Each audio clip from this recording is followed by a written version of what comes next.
SSLC പരീക്ഷാ ഫലപ്രഖ്യാപനവുമായി ബന്ധപ്പെട്ടുള്ള വിവരങ്ങൾ ഒരുപാട് പ്രേക്ഷകർ ചോദിക്കുന്നുണ്ട്. അതിലേക്കാണ് നമ്മൾ കടക്കുന്നത്. SSLC ഫലം ഇന്നറിയാം.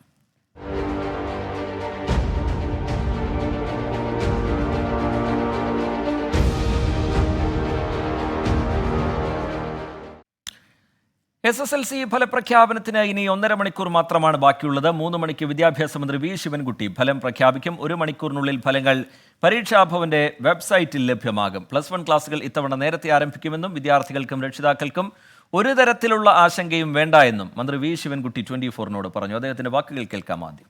എല്ലാ കുട്ടികളും വളരെ ആത്മവിശ്വാസത്തോടു കൂടി തന്നെ ഫലം അറിയുന്നതിന് വേണ്ടി തയ്യാറായിരിക്കുക. ഒരു തരത്തിലുള്ള ടെൻഷനും ആവശ്യമില്ല. കൃത്യം 3 മണിക്ക് തന്നെ ഫലം പ്രഖ്യാപിക്കുന്നതിന്റെ നടപടികൾ ആരംഭിക്കും. കഴിഞ്ഞ വർഷം മാർജിനൽ ഇൻക്രീസിലൂടെ അപേക്ഷ കിട്ടിയ ഏതാണ്ട് മുഴുവൻ കുട്ടികൾക്കും 1 മാസത്തെ ക്ലാസ് നഷ്ടപ്പെടുന്ന സാഹചര്യം ഉണ്ടായി.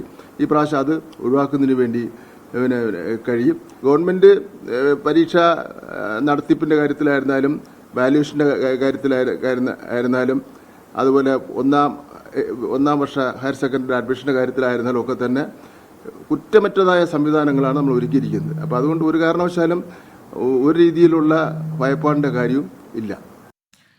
തിരുവനന്തപുരത്ത് നിന്ന് വി എ ഗിരീഷ് ചേരുന്നുണ്ട് വിവരങ്ങളുമായി. ഗിരീഷ്, കഴിഞ്ഞ തവണത്തെ അപേക്ഷിച്ച് നോക്കുമ്പോൾ 10-11 ദിവസം നേരത്തെ ഫലപ്രഖ്യാപനം നടത്താൻ കഴിയുന്നു എന്നുള്ള കാര്യം ശ്രദ്ധേയമാണ്.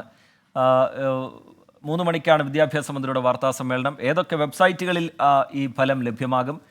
എത്ര മണിയോടുകൂടി വെബ്സൈറ്റുകളിലേക്ക് ഈ ഫലം എത്തും? അങ്ങനെ രക്ഷിതാക്കൾക്ക് വിദ്യാർത്ഥികൾക്കൊക്കെയുള്ള സംശയങ്ങൾക്കുള്ള മറുപടി ഗിരീഷ്.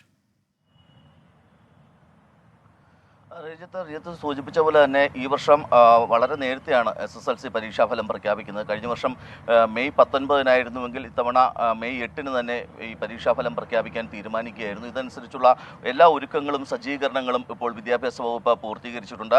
കൃത്യം 3 മണിക്ക് PR ചേംബറിൽ പൊതുവിദ്യാഭ്യാസ മന്ത്രി വി ശിവൻകുട്ടി ഫലപ്രഖ്യാപനം നടത്തും. ഇതിനുശേഷം 4 മണി മുതൽ വെബ്സൈറ്റുകളിൽ ഫലം അറിയുന്നതിന് വേണ്ടിയിട്ടുള്ള സംവിധാനമാണ് ഏർപ്പെടുത്തിയിട്ടുള്ളത്. പരീക്ഷാഭവന്റെയും PRDയുടെയും ഉൾപ്പെടെ 4ഓളം വെബ്സൈറ്റുകളിൽ ഇതിൻ്റെ ഫലം അറിയാം. പരീക്ഷാഭവൻ .kerala.gov.in, അതോടൊപ്പം തന്നെ PRD.kerala.gov.in, അതോടൊപ്പം SSLC exam.kerala.gov.in, അതോടൊപ്പം തന്നെ കൈറ്റിൻ്റെ സംവിധാനത്തിലും ഫലം അറിയുന്നതിന് സംവിധാനം ഒരുക്കിയിട്ടുണ്ട്. result.kite.kerala.gov.in തുടങ്ങിയ സൈറ്റുകളിൽ അറിയാം. അതോടൊപ്പം തന്നെ കൈറ്റിൻ്റെ തന്നെ മൊബൈൽ ആപ്ലിക്കേഷനുണ്ട്, PRDയുടെ മൊബൈൽ ആപ്ലിക്കേഷനുണ്ട്. ഇത്തരം മാർഗങ്ങളിലൂടെ 4 മണി മുതൽ ഫലം അറിഞ്ഞു തുടങ്ങാം എന്നുള്ളതാണ് പൊതുവിദ്യാഭ്യാസ വകുപ്പ് ഇപ്പോൾ വ്യക്തമാക്കുന്നത്. ഇത്തവണയുണ്ട് 4,27,000 വിദ്യാർത്ഥികളാണ് SSLC പരീക്ഷ എഴുതിയത്. ഇതിനുശേഷം 70 ക്യാമ്പുകളിലായി മൂല്യനിർണ്ണയം നടന്നു. ഏപ്രിൽ 3 മുതലാണ് ഈ മൂല്യനിർണ്ണയം നടന്നത്. ഇത് 20-ന് പൂർത്തീകരിക്കുകയും ചെയ്തു. ഇതിനുശേഷമാണ് ഇപ്പോൾ ഫലപ്രഖ്യാപനത്തിലേക്ക് കടക്കുന്നത്.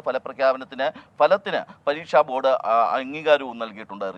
ശരി, വി എ ഗിരീഷ് തിരുവനന്തപുരത്ത് നിന്ന് വിവരങ്ങൾ നൽകുകയായിരുന്നു. 3 മണിക്കാണ് വിദ്യാഭ്യാസ മന്ത്രിയുടെ വാർത്താ സമ്മേളനം. അതിനായി നമുക്ക് കാത്തിരിക്കാം. ഇനി ചെറിയൊരു ഇടവേളയിലേക്ക് പോവുകയാണ്. ഇടവേളയ്ക്ക് ശേഷം മുഖ്യമന്ത്രിയുടെ വിദേശയാത്രയുമായി ബന്ധപ്പെട്ടുള്ള ആരോപണം ശക്തമാക്കുന്നുണ്ട് പ്രതിപക്ഷം. അതടക്കം പ്രധാനപ്പെട്ട വാർത്തകൾ കാത്തിരിക്കുന്നു. ഇടവേളയ്ക്ക് ശേഷം ബ്രേക്ക്.